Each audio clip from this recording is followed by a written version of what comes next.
400 रुपयाचा ॲडव्हान्स दिला आणि उर्वरित राहिलेले तुम्हाला पैसे देतो सांगितलं। आणि त्याच्यानंतर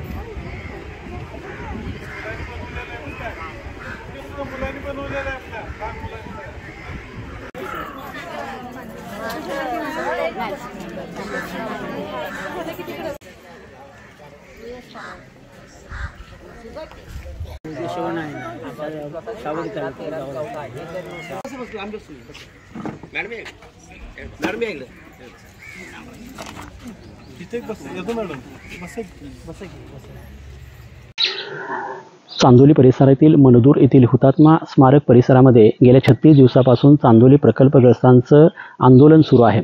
या आंदोलनाच्या बातम्या दररोज वर्तमानपत्रातून प्रसिद्ध होत आहेत। आमच्या विद्यार्थ्यांनी या बातम्या वाचल्या, त्याच्यामध्ये प्रशासनानं 36 दिवसापासून सुरू असणाऱ्या आंदोलनाकडे पाठ फिरवली आहे असं वाचण्यात आलं। त्यामुळे या विद्यार्थ्यांनी आम्हा शिक्षकांना भेटून या बातमींबाबत माहिती घेतली। या आंदोलनकर्त्यांना आम्हाला भेटायचं आहे, त्यांच्या समस्या जाणून घेऊन शासनापर्यंत आम्हाला पोहोचवायच्या आहेत अशा अपेक्षा व्यक्त केल्या। त्यामुळे आम्ही स्काउट गाईड आणि कब बुलबुलचे विद्यार्थी घेऊन आज या आंदोलनकर्त्यांना भेटण्यासाठी या ठिकाणी आलो। आमच्या विद्यार्थ्यांनी या आंदोलनकर्त्यांच्या समस्या जाणून घेतल्या।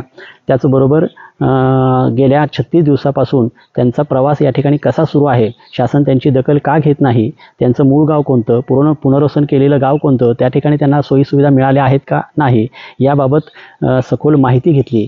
आता शाळेत गेल्यानंतर या सर्व माहितीचं संकलन करून शासनाला आम्ही पत्राच्या माध्यमातून आपल्या मागण्या मान्य करण्यासाठी विनंती करू अशी ग्वाही या सर्व विद्यार्थ्यांनी आंदोलनकर्त्यांना दिली। आमच्या सद्गुरू जंगली महाराज शिक्षण संस्थेच्या वतीने सुद्धा आम्ही या आंदोलनकर्त्यांना पाठिंबा दर्शवला।